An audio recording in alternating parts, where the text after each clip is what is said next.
a playwright, and now she's next. Please, Sabrina. Thanks. He had to say all of that because I'm the only one who hasn't got like a book. So there we go. You see, officer, this is all I know. It was far too early, far too late. It was 9:35 a.m. on a Saturday morning. It was one of those days that needed sunglasses as well as scarves, but all I had was exaggerated false eyelashes with glitter balls glued on like sprayed snow on a summer Christmas tree, a cropped leather jacket and an impressive layering of melt-resistant foundation, a few shades darker than my own skin. This all kept me fairly warm. Too warm on the tube. The doors opened and closed to the sounds of sweat, and I smelled of sex I hadn't had, and everyone else was just out for the day. They had knapsacks and big camera bags and even bigger grey bags underneath lined eyes that probably had woken up to bad coffee and soggy strips of bacon that I have never eaten. Nobody was speaking English, but everyone was speaking. By the time I reached the street, when a little kid poured into pink had stuck her tongue out at me for not giving way to her Minnie Mouse wellies, I was ready to take my flame-throwing sticks out of my bag and show them some fire tricks that even the sickly sounds of the buskers would not be able to make seem sweet. I hadn't been to sleep for a while. My skin felt as if dragonflies with mermaid tails were making themselves at home. My brain felt like it was the very snake that had slept around my neck just a few hours ago, as girls with white powder coming out of their noses poked and prodded it with unchipped nails. I knew that Madame Doom, the snake, would bite one day. It would be hard not to laugh when she did. The club would likely get sued when she bit, but it would be hard to care when they did. I walked past the laundrette. A young man with curls the size of waves stood in the doorway with 2 shots of black sambuca. I just needed to pick up some dry cleaning from the back. But I took the shot, clinked his glass and shocked him by knocking the black liquid down. I felt that he had been waiting to find a willing participant for quite a while. As he raised the other glass up to his cracked lips, I pushed past him, left my own glass on top of the "Do Not Overload" sign on one of the washing machines, and knocked on the door to the dry cleaning area of the laundrette. The Spanish lady, with more smiles than words I could understand, handed me my freshly cleaned garment. The music was good in there, complemented by the rhythm of the machines, drums. Not a coincidence they share that name. I might have started dancing, or maybe my makeup had finally started melting. Maybe the black sambuca had dripped down my lips and onto my cleavage. Whatever it was, the Spanish lady started laughing. A laugh that needed no translation, except that it did, as I wasn't sure what the fuck was going on. She slammed the wooden door shut. The bricks of the buildings outside had changed shade. The girls in crop tops and gold earrings shivered and looked a bit of a state, but still made me want to be that young again, which I never usually wanted, as I had hated being so young. A pigeon pushed a feather past the side of my face as it flew away to a place where there were more of its own kind, which must be a nice thing to be able to do. It started to rain, and by the time I was in front of the mirror, my face seemed to have been graffitied on by countless taggers who hadn't yet managed to take the art form further than a toilet cubicle. I scrubbed my fallen-in face and stared at the stranger in front of me. She looked too sad to look at for too long.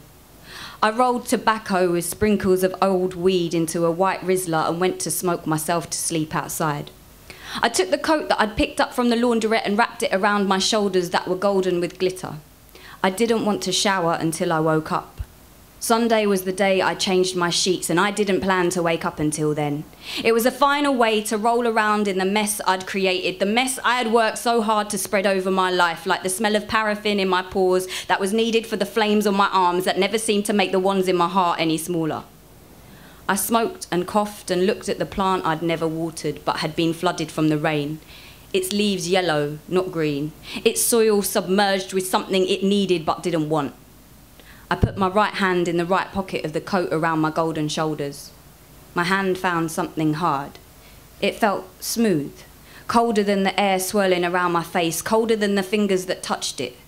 The bones wrapped up by my skin and flesh began to vibrate, ever so slightly, but slightly enough to feel like maybe I had smoked enough to go to sleep, and so I stepped back to bed. Before I hung the coat up on the hooks that made my walls crumble, I took the hard, cold object from the right pocket. It was a bone china teacup in miniature. There were blackberries painted on the side. The handle was golden, the rim was chipped. It was too big to be from a doll's house, too small to be for a person. I wasn't sure what it had been doing in my pocket. I thought I would take it back to the laundrette tomorrow, see if someone was missing their miniature bone china teacup. West London was so full of weirdos. The cup sat on my dressing table and I got undressed. I glanced at the years-old scars I'd got from flames I'd not yet learnt how to tame, and I kept smelling lilies. I didn't like the smell of lilies. My mum said that was because when I was little, a pot of them had fallen off a shelf in Grandma's house onto my head, cut a wound that dyed my black hair copper, and I thought I'd died. I said it was because I remember the smell from too many funerals. But I did have a bump on my scalp, so maybe my mum was right. The smell puzzled me. It seemed to be coming from the little cup. I picked it up and held it up to my nostrils, sniffed. Yes, this little thing that wasn't even mine and had found me on a Saturday morning with no sleep was somehow filled with the smell of lilies. And before I could put my pyjamas on, a tiny person made from paper poked their head out of the cup. I mean, strangely, I wasn't that surprised.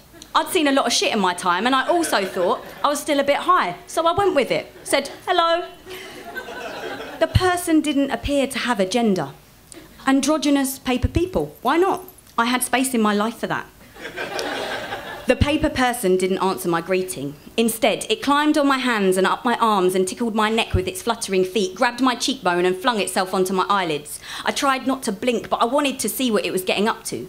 I left one eye open as the paper person began to tug at my false eyelashes. They had cost a bomb and been applied one by one only a week ago, so I went to scrunch the paper person into a paper ball and throw it out of the window, but for some reason I couldn't do it. The eyelashes from both eyes came off after the paper person had exerted a huge amount of strength for one so small. They lay scattered like oil-slick poisoned birds on the white wood of the dressing table. The paper person was running wild now, pushing itself inside my work bag, pouring out the paraffin gas from the window, picking off the sequins from my bikini tops and slotting them down the side of the bed. I wasn't too worried. I thought a paper person would never have the strength to lift my fire sticks out of my bag and do them any damage. But you should never underestimate materials made from natural resources, I suppose.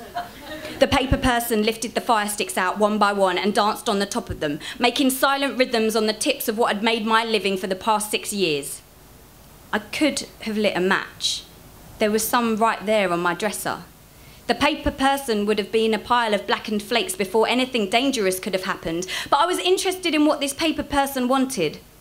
I told it that flammable materials shouldn't get too close to fire sticks, but it didn't answer. It just danced faster and faster. Eventually, the feet were moving so fast that sparks started appearing, and very soon the paper person was no longer there, but some growing orange flames were, and I wished I had a piano, and if I had one that I could play it, because it would have been really nice to have had some music for the moment, you know? I climbed out of the window with no clothes on, as I hadn't had a chance to get changed into my pyjamas. The neighbours were very kind and kept me warm and covered until you picked me up.